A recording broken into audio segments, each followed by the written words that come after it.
El título del mensaje, hermanos, de esta mañana es el gozo de un penitente escuchado.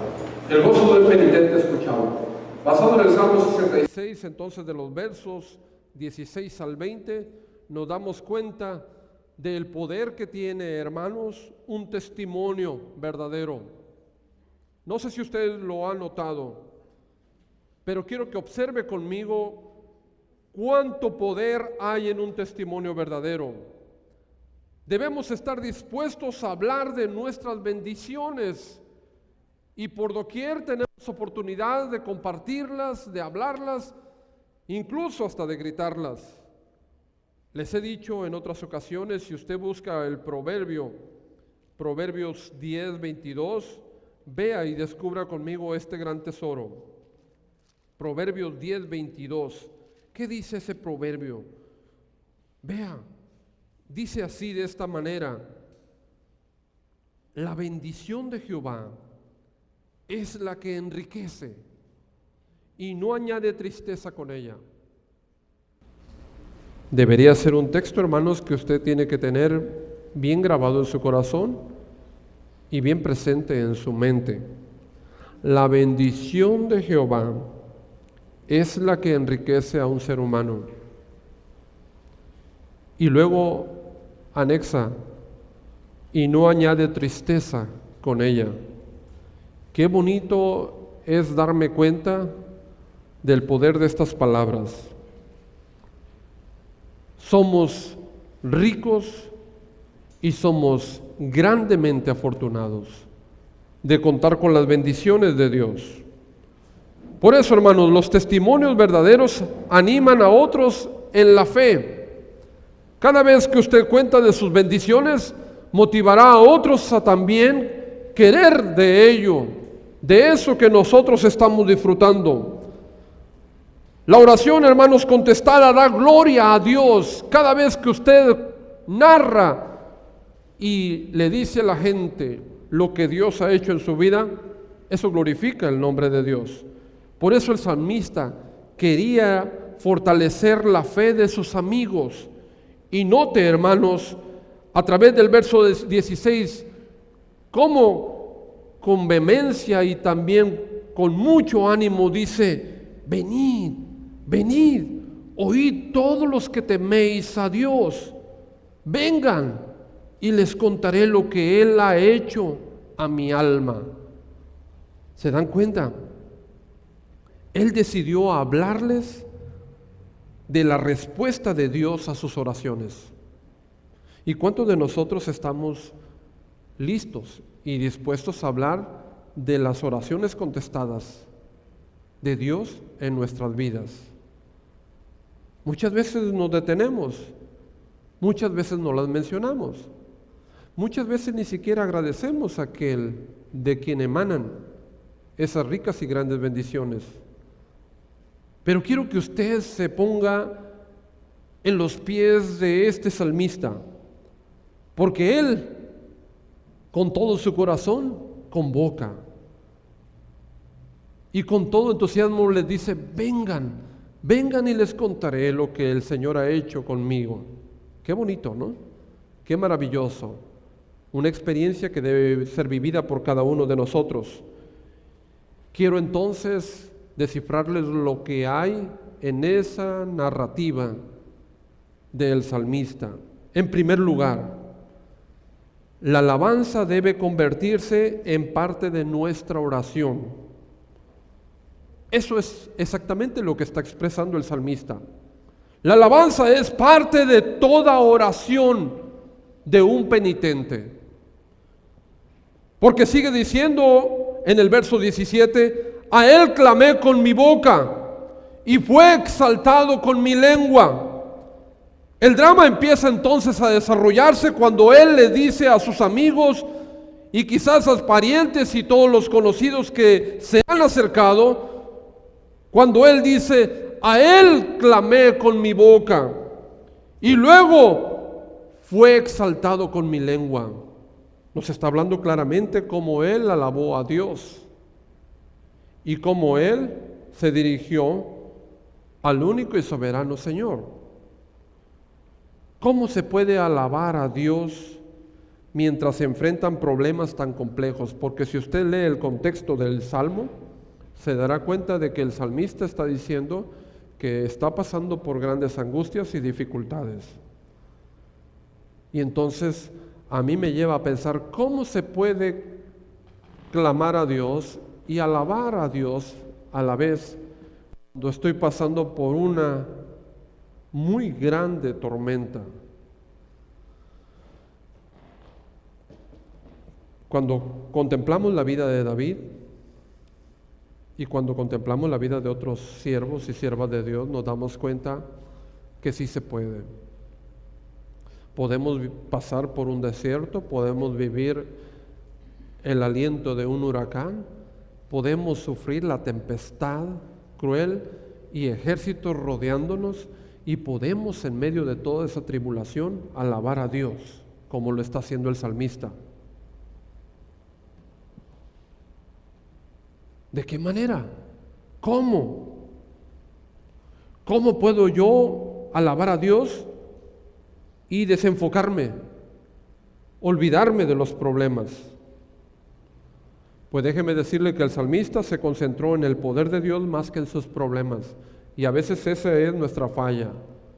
Nos concentramos tanto en nuestro problema y a veces, ¿verdad?, pensamos es un problema que nadie me puede ayudar, es un problema del cual no puedo salir, es un problema tan difícil que nadie tiene un problema como el mío. Pero el salmista nos está dando la clave. El salmista se concentra en Dios. El salmista está concentrado en el poder de Dios más que en su problema. Él oró fervientemente y lo alabó continuamente. Si usted va al libro de Hechos, capítulo 16, vaya por favor al libro de Hechos, capítulo 16, verso 25 al 31. Piense por un momento lo que Pablo y Silas, estando en la prisión de Filipos, padecieron.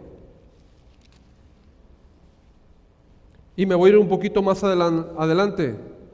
Me voy a ir a los versos 23. Hechos 16, 23, donde dice de esta manera: después de haberles azotado y mucho, los echaron en la cárcel, mandando al carcelero que los guardase con seguridad, el cual, recibido este mandato, los metió en el calabozo de más adentro y les aseguró los pies en el cepo. Pero a medianoche, orando Pablo y Silas, cantaban himnos a Dios, y los presos los oían. Entonces sobrevino de repente un gran terremoto, de tal manera que los cimientos de la cárcel se sacudían, y al instante se abrieron todas las puertas y las cadenas de todos se soltaron.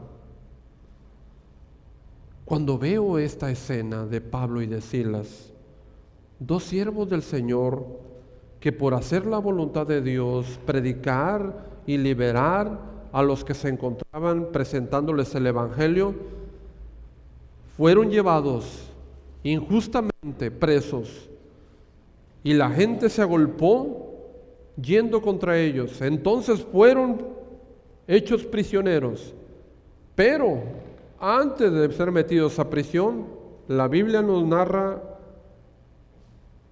claramente los hechos. Fueron azotados, y mucho. Los romanos acostumbraban a azotar, darle 40 azotes más uno. Yo creo que no hemos llegado a pasar nosotros por eso. Cuando muchos nos dieron 1 o 2 cintarazos, ¿verdad? Pero sufrir muchos azotes en tu espalda deja tu piel expuesta y abierta, sangrante, hiriente y lastimándote, y te sobreviene una gran fiebre y un gran dolor de cabeza. Y por si fuera poco, no crean que les dieron cena antes de llevarlos a prisión. Los metieron hasta el calabozo más profundo, les pusieron los pies en el cepo, que son una especie de 2 maderos con 2 huecos para que entren solamente los tobillos, y allí en total oscuridad les abandonaron. Yo pensaría en ese momento nada más en dormir, si es que el dolor me deja, o que me pasaran unas pastillas, ¿verdad?, para el dolor, o que nadie hiciera ruido. Pero Pablo y Silas empezaron a cantar hermosos himnos a Dios, y a orar en voz alta y a predicar el Evangelio, sabiendo que otros prisioneros estaban también en angustia y escuchándoles. Aquella adoración fue tan hermosa y tan intensa que se cimbró la tierra, dice la Biblia, y los cimientos de la prisión se sacudieron de tal manera que se abrieron todas las puertas de las celdas. La historia se sigue diciendo que el carcelero, el custodio que estaba responsable de todos los presos, al ver las celdas abiertas y pensando se me escaparon todos, dijo: me voy a matar, me voy a suicidar. De todas maneras me van a matar. Con uno que se te escape, con eso te mataban. Es más, no necesitabas que se te escapara uno. Nada más que fueras irreverente o hicieras algún error, te mataban. Ahora, máxime si se me escaparon todos, me van a matar. Y estaba dispuesto a suicidarse y caer sobre su espada cuando Pablo y Silas le gritaron desde la oscuridad, de la profundidad de esa prisión: detente, no te hagas ningún mal. Nadie ha huido ni ha escapado, todos estamos aquí. Ah, caray, dijo el carcelero, ¿qué ha hecho este efecto en vosotros? ¿Por qué no huisteis? ¿Por qué no corrieron? Seguramente todos quedaron perplejos por los cantos de esta medianoche, por la oración y por la palabra expuesta por este siervo de Dios. Y quizás acusados por su conciencia, todos dijeron: nos vamos a quedar. Y nadie huyó. El carcelero, al verse expuesto, exhibido frente a la palabra de Dios de esta manera, y al ver que su vida dependía por un instante de un hilo, cayó de rodillas delante de Pablo y de Silas y le dijo: señores, ¿qué puedo hacer para ser salvo? Yo también necesito ser salvo. Cree en el Señor Jesucristo y serás salvo tú y tu casa, le dijo Pablo. Creo. En esa misma noche se convirtió. Y después su familia. ¿Qué es lo que puede hacer en un hombre o en una mujer que pueda olvidarse de sus problemas y concentrarse en Dios? El amor por Dios, el apego por Dios, el anhelo por ese Señor me hace vivir en un plano superior, que yo me olvido de todos los problemas, que yo me olvido de todas las circunstancias y situaciones que me rodean. Esos misioneros alabaron y oraron a Dios en medio de tal tribulación. Su oración produjo un terremoto y la conversión de muchas almas. La alabanza, quiero decirles, hermanos, añade poder a nuestra oración.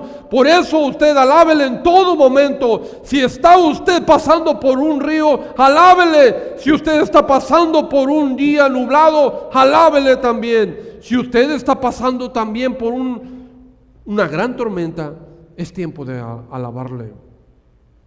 Y si usted está en victoria, alábele. Porque la alabanza en la oración da poder, tiene poder, mucho poder. Por eso, hermanos, la alabanza debe convertirse en parte de nuestra oración siempre. El salmista entonces lo expresó a sus amigos: he alabado a Dios, he clamado con mi boca a Él y le he exaltado continuamente con mi lengua. Hay otro ingrediente, hermanos, en ese gozo de este penitente. En segundo lugar, el pecado puede impedir la respuesta a nuestras oraciones. Vea conmigo el verso 18 del Salmo 66. Regresemos al Salmo 66, por favor.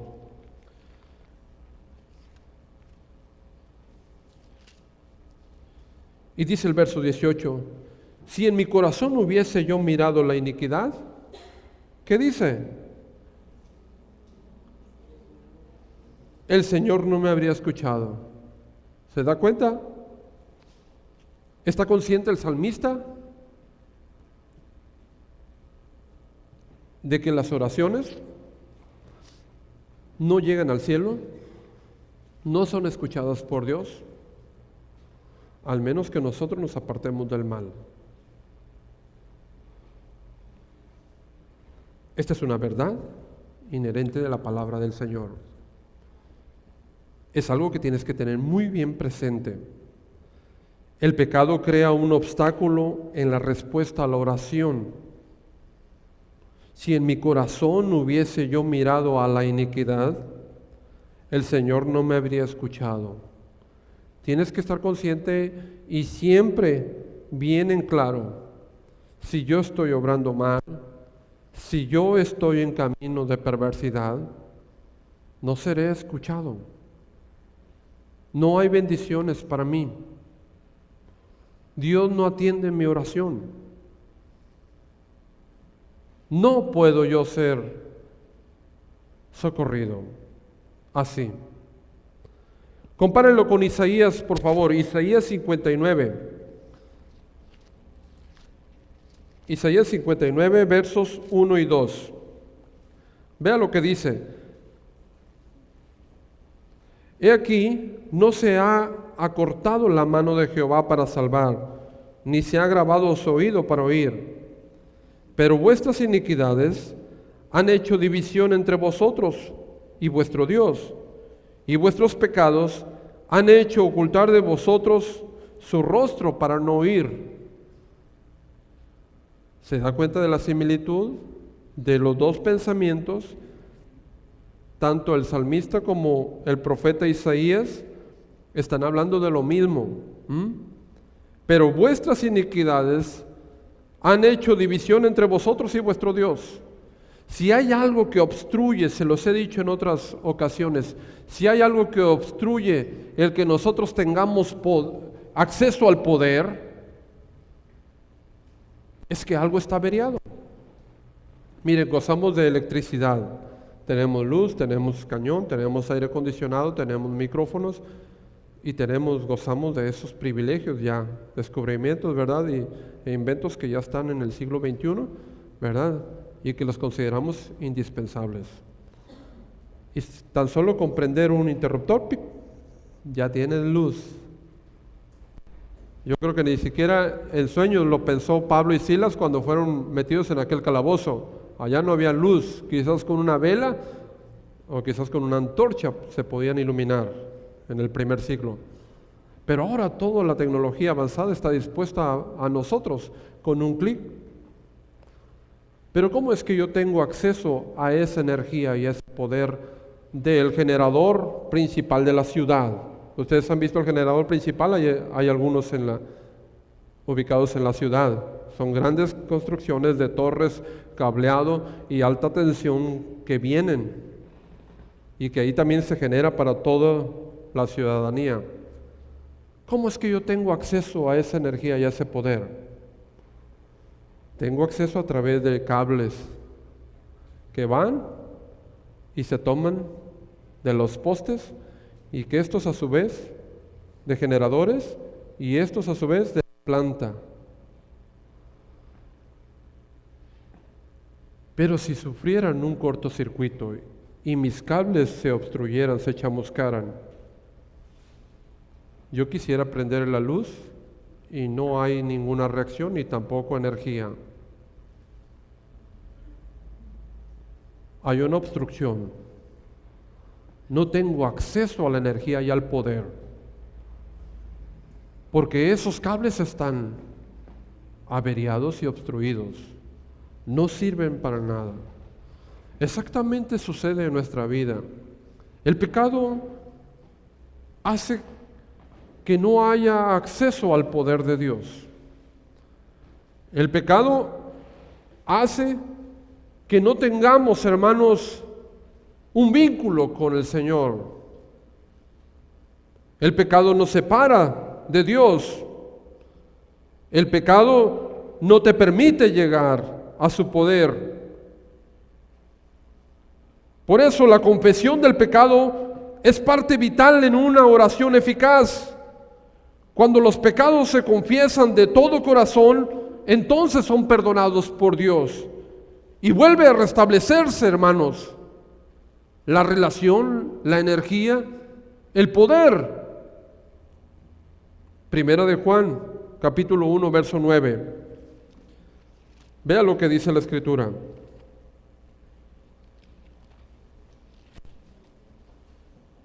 Si confesamos nuestros pecados, Él es fiel y justo para perdonar nuestros pecados y limpiarnos de toda maldad. Pero si nos vamos un poquito más adelantito, vea algo interesante también. Este es el mensaje que hemos oído de Él y os anunciamos. Dios es luz. Y miren, estamos hablando precisamente de esa comparación de la energía, ¿verdad? Dios es luz y no hay ningunas tinieblas en Él.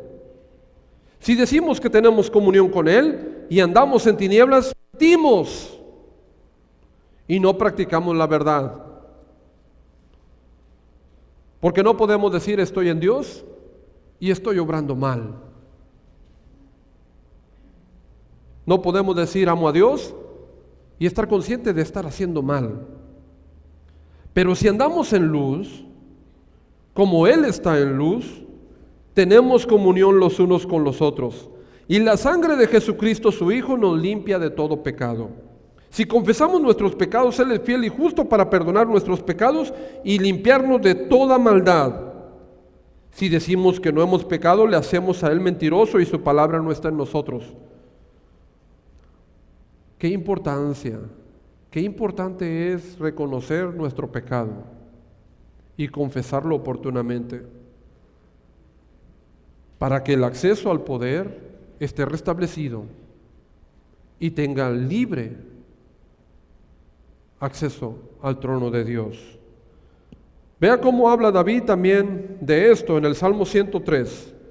El Salmo 103, por favor, versos del 1 al 12.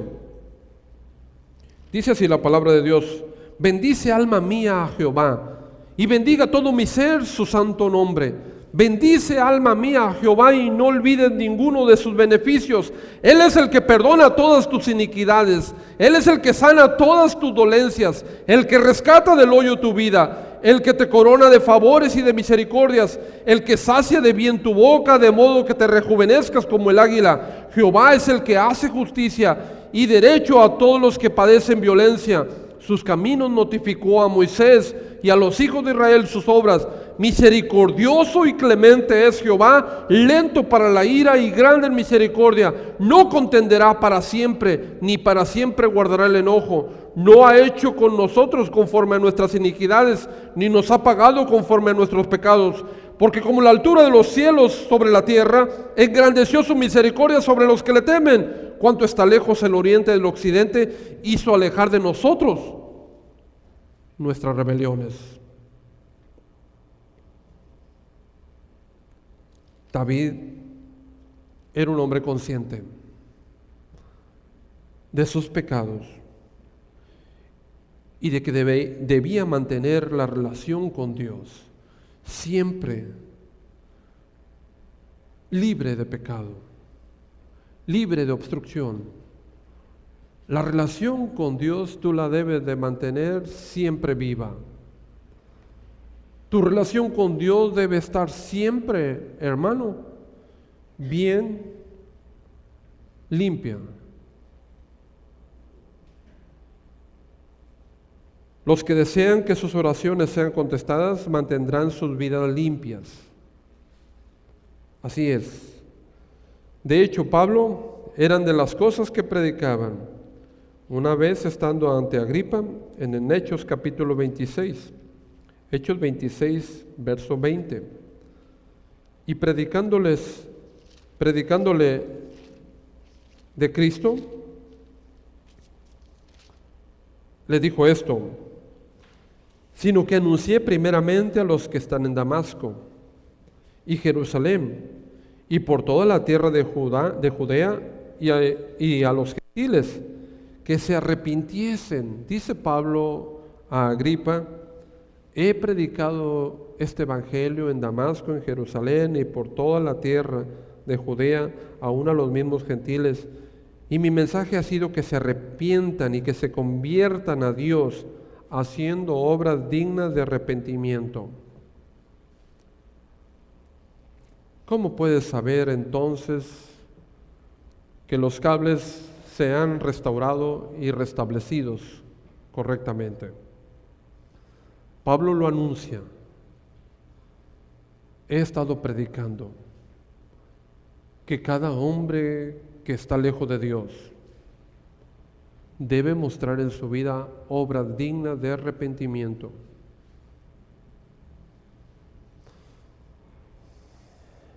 Hermanos, hacemos mal. Hermanos, a veces caemos, pecamos. Pero si yo no tengo esa relación con Dios siempre restaurada y en buenas condiciones, si no continuamente estoy pensando en obras dignas de arrepentimiento, entonces de nada me sirve tener solamente una convicción. Debo ir a las obras. Debo ir a las obras. Si alguien no te saluda, tú salúdale. Si alguien busca tu mal, tú ora por él. Si alguien te persigue, tú céntrate en el poder de Dios. Le he dicho a una hermana: mira, hermana, siempre que estamos en el Señor, deberás tener en cuenta esto. Las pruebas están latentes. Y siempre, si algo ha procurado el enemigo, es apagar nuestra vida, el gozo de vuestra salvación, pisotearlo, verte derrotada y deprimido. ¿Cómo festeja él ver a los hijos de Dios mutilados, amordazados y prisioneros de sus temores? El salmista nos está dando una gran lección, porque él nos está narrando de su gozo. A pesar de que está en medio de una tempestad, él está lleno de gozo y nos está mostrando cómo alaba a Dios y cómo él está guardando su vida al alejarse de las cosas inicuas, al mantener su vida en santidad, al hacer continuamente obras dignas de arrepentimiento. La Biblia también nos lo marca en otro pasaje: el amor cubre multitud de pecados. Y ciertamente todos, hermanos, somos pecadores, pero las obras de amor, hermanos, te purifican y van haciendo de ti una mejor persona, van recordándote la misericordia que tuvo Dios por ti, y ya no vas a hacer aquello. Porque el recordatorio continuo en tu mente es de agradar a Dios, de no desagradar al Señor, de no ver obstruida esa relación que tengo con mi Señor. ¿Sí me entienden? Por eso tenemos que estar conscientes de que el pecado puede impedir la respuesta a nuestras oraciones, y esto me debe mantener entonces alejados del mal, alejados del pecado. Porque si entonces estoy consciente de que lo que enriquece una vida son las bendiciones del Altísimo, yo las quiero todas. Porque sé que alejado de Dios, nada puedo hacer. ¿Se dan cuenta? En tercer lugar, en esas respuestas tan esperadas, Dios nos muestra que nuestra oración ha sido oída. Volvamos al Salmo 66.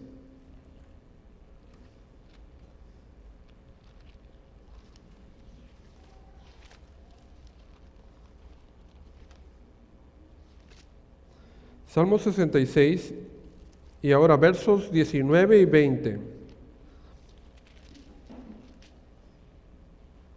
Dice la palabra de Dios: mas ciertamente me escuchó Dios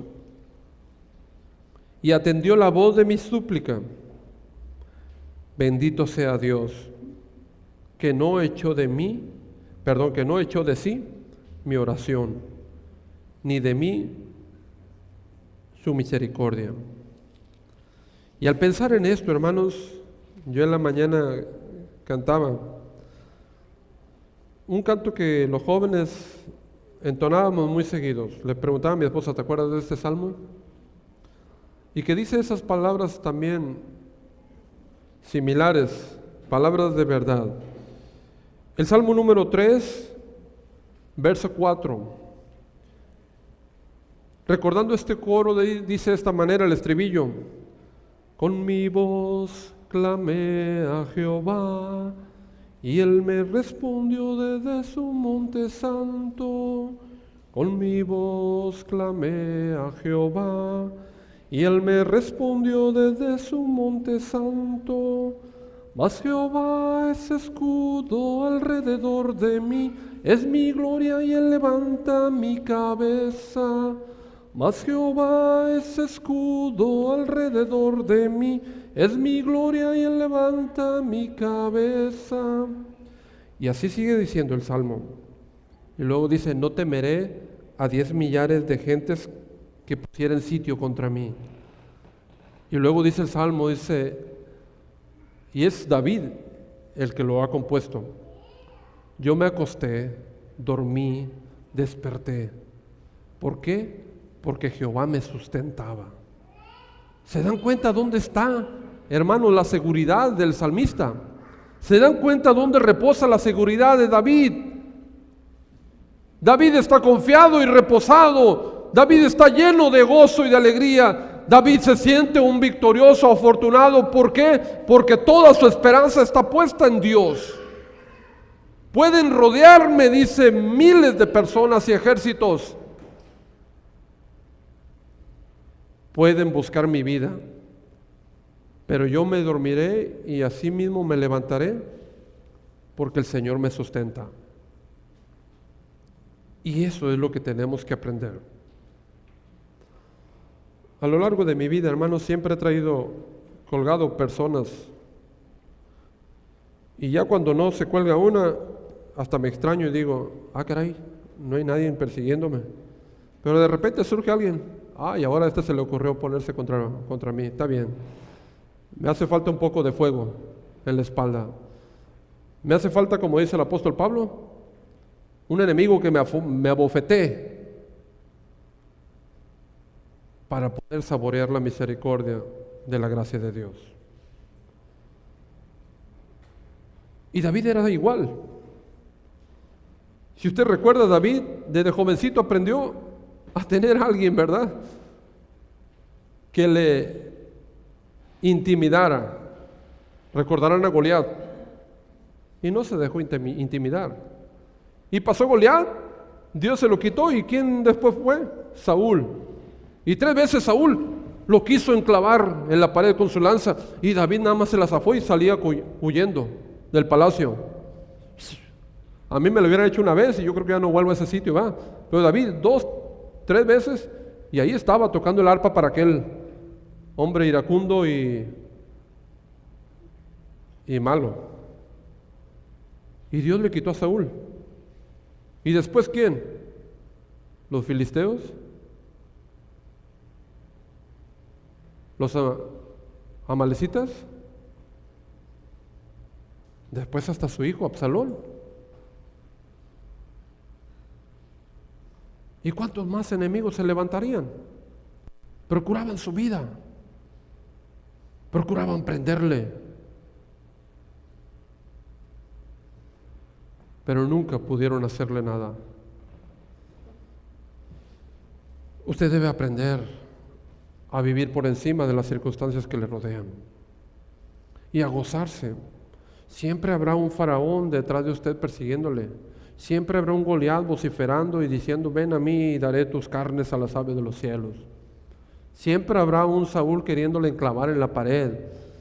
Y cuando no haya ese, se levantará otro, que quién sabe por qué se enojó y quién sabe por qué le agarró tirria y enojo. Pero lo necesita usted. Lo necesita para que crezca su fe. Lo necesita para que recuerde de quién usted depende.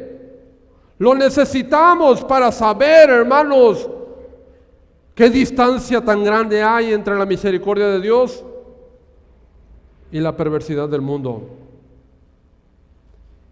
Y que basta un guiño de nuestros ojos para desviar nuestra atención del Dios Todopoderoso y concentrarnos en el problema y en aquel que está amenazando y atentando contra tu vida. En esas respuestas tan esperadas, Dios nos muestra que nuestra oración ha sido oída. El salmista no duda en regocijarse y en compartirlo de nuevo con sus amigos, que Dios ha escuchado sus oraciones. Eso es lo que dice el verso 19. Mas ciertamente me escuchó Dios, atendió la voz de mi súplica. Bendito sea Dios, que no echó de sí mi oración, ni de mí su misericordia. Qué maravillosas palabras las que nos está compartiendo el salmista. Dios ha escuchado su plegaria y Él está gozoso y contento. Atendió la voz de mi súplica. Las respuestas a nuestras oraciones, hermanos, demuestran la importancia de orar y cómo Dios también se inclina para atender a su Hijo. Esas respuestas demuestran que Dios nos oye, hermanos. También nos muestran su misericordia hacia nosotros. ¿Cuánto tiempo hace que no le da gracias a Dios por esas oraciones contestadas? ¿Cuánto tiempo hace que usted se derrama en alabanzas y en gratitud a Dios porque fue oído? Se nos olvida con frecuencia. Por eso debemos orar, hermanos, con la expectativa y también con la confianza de que Dios está escuchándonos y va a intervenir, va a obrar. Comuniquémonos a Él, que Él está presto, y también comparta con sus amigos las oraciones contestadas. Fortalezcamos la fe de aquellos que amamos al decirles: ¿saben qué? Mi Dios es grande, porque no echó de sí mi oración, ni de mí su misericordia. Dicen que en cierta ocasión había un guardatemplo que una tarde llegó al santuario, al templo del Señor, y quedó horrorizado al ver, hermanos, las condiciones del templo. Pues ya que en la parte de atrás ese templo tenía un gran vitral. Ustedes han visto esos vitrales de colores, ¿verdad? Y con texturas también diferentes, hechos con plomo. Su servidor alguna vez hizo unos. Ese vitral de colores yacía en esa parte del templo. Y el dibujo de ese vitral era el buen pastor. Pero en esta ocasión que llegó el guardatemplo, vio un desastre en el estrado. Y al buen pastor mutilado de la cabeza. No tenía cabeza. Entonces fue el guardatemplo y le avisó al pastor. Este vino y vio los daños. Al principio se sorprendió de cómo alguien pudiera haber hecho tal cosa a la casa de Dios. Esa figura que era de gran inspiración para todos los que estaban en la iglesia, estaba ya hecho un desastre. Pero de repente, cuando estaban viendo y limpiando, el pastor encontró algo que llamó su atención. Entre los vidrios rotos se encontraba una pelota vieja de béisbol. Y al instante el pastor se dirigió al guardatemplo y le dijo: mira, ha sido un accidente, no debemos juzgar tan seriamente a quien lo hizo porque lo hicieron jugando. Pero cierto día se narra que un jovencito tocó a la puerta de la casa del pastor y le dio un bulto en sus manos y luego se echó a correr, se fue. El pastor, sorprendido al abrir la bolsa, hermanos, se dio cuenta que era una moneda. Y una nota que decía: pastor, yo quebré el vitral, pero fue sin querer. Estoy apenado, pero yo se lo voy a pagar, solo espéreme. Y gracias por no hacerme arrestar, dice, gracias por no acusarme con la policía. Téngame paciencia, yo lo voy a pagar. Y así pasaban los días y aparecía o en el templo o en la casa pastoral otra bolsita con otras monedas. Entonces el pastor se la daba al tesorero y le dice: ¿y qué hago con esto? Dice el tesorero. Bueno, dice este niño que lo va a pagar, abra una cuenta en el banco y ahí vaya metiéndolo, vamos a ver si es cierto. Y a partir de ese momento se llamó el Fondo del Buen Pastor. Y el niño llevaba de vez en cuando monedas para pagar el vitral. Un día el vitral se reparó y todos estaban contentos. Pero las monedas y el dinero seguía apareciendo. Nunca supieron de quién se trataba. Pero sí se dice que ese niño llegó a ser un gran profesionista y llegó a ganar muy buen dinero y siguió depositando esa ofrenda en reparación por el daño que había hecho. Un día el tesorero se acercó al pastor y le dijo: ¿sabe cuánto hay en la cuenta del buen pastor? No, ¿cuánto hay? Hay $37,000. $37,000, sí. Ese niño seguramente ya es grande, pero todavía se siente agradecido, comprometido, endeudado con su Señor. Ya reparó el cristal hace mucho, pero todavía se siente que necesita más. Queridos hermanos, también nosotros debemos llegar a sentir ese gozo que invade solamente a aquella persona que vehementemente su vida está centrada en Dios y que está consciente de que no hay precio que pueda yo alcanzar para pagar la misericordia de mi Dios. La persona que vive más arriba de las circunstancias, porque el gozo de su Señor lo llena todo.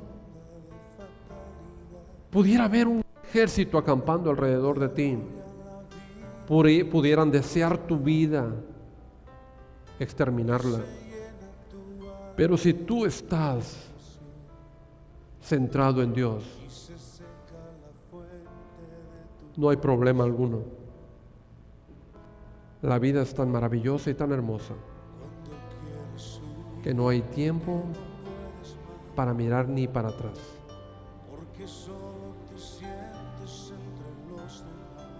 Como mi testimonio, yo les digo, he disfrutado la vida más que nadie. Me ven, voy, vengo, como igual que ustedes. A veces me doy hasta un lujo.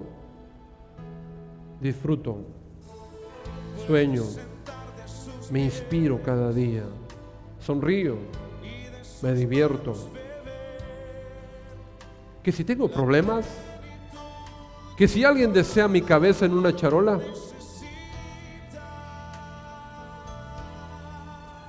pero no me concentraré jamás, porque mi Dios me es suficiente. Él es más grande que todo. No tengo tiempo. Y si alguien por ahí, ustedes saben que me persiguen, déjenlo. Déjenlo que se canse de perseguir. No me alcanzarán. Haga usted lo mismo. Hágalo como el salmista. Viva en el Señor entregado. Escuche, por favor, mientras se inclina su rostro y medita en Dios. Haga una oración ahí donde está. Haga una oración y medite, reflexione. Padre, ¿qué necesito en mi vida? Necesito descansar en su presencia, así es. Más. Póngase a cuentas con el Señor y aprenda a vivir el gozo de alguien que clama diariamente a Dios. Y te agobia la vida con su mucho afán, y se llena tu alma de preocupación, y se seca la fuente de tu corazón. Cuando quieras huir porque no puedes más, porque solo te sientes entre los demás, y no hay más en tus ojos brillo y emoción, y se cierra tu boca porque no hay canción. Puedes sentarte a sus pies y de sus manos beber la plenitud que tu alma necesita. Puedes sentarte a sus pies y cada día tener una nueva canción y nueva vida. A sus pies hay paz, gracia y bendición. A sus pies tendrás luz y dirección. La plenitud del bien nunca se agotará. Puedes descansar en su presencia. Sí, Padre, muchas gracias. Gracias porque nos permites descansar en ti. Gracias porque tú eres la inspiración y el gozo de nuestras vidas. Aunque a veces pasemos por el valle de sombra de muerte, tú estás con nosotros. Podemos, Señor, descansar, dormir y aún despertar, porque sabemos que tú, Padre, nos sustentas. Tú eres nuestra torre fuerte, nuestro gran castillo, nuestro libertador. Tú eres, Padre, quien nos adiestra para la batalla. En ti, Padre, somos más que vencedores. Nos rejuvenecemos como el águila cada día. Pueden acampar a nuestro alrededor cientos y miles de personas, buscando, Padre, nuestro tropiezo, nuestra vida. Pero nosotros, Padre, nos hemos refugiado en ti, la roca de nuestra salvación. Aunque nuestra madre y nuestro padre aún nos dejaran, Con todo, Señor, tú nos recogerás. Bendito seas, amado Señor, porque aquí tienes un pueblo, Padre, también agobiado, sometido a pruebas, sometido a luchas, sometido, Señor, a tormentas continuas, pero que estamos, Señor, aprendiendo a depender de ti, tomarnos de tu mano cada día y salir, Señor, avantes y victoriosos. Ese es el éxito de nosotros. Las pruebas no terminarán. Las aflicciones, tú lo dijiste, estarán de continuo, pero es necesario, porque a través de todo ello tu nombre es glorificado. El mundo se asombra. ¿Cómo pueden ustedes llegar tan alto cuando todo el mundo a veces se opone? Tú haces en nosotros la gran diferencia. Tú levantas nuestra cabeza y pones a nuestros enemigos por estrado de nuestros pies. Tú, Padre, al lado nuestro, das la victoria. Tú y nosotros, Señor, somos mayoría. En el nombre de Cristo Jesús, gracias por las verdades que hoy escudriñamos en tu santa palabra. Conforta los corazones de tu pueblo atribulado. Restaura, Señor, sus vidas y que ellos alcancen su máxima plenitud en ti. La plenitud del gozo, Señor, que solamente tú puedes dar. En Cristo Jesús. Amén. Dios les bendiga, hermanos.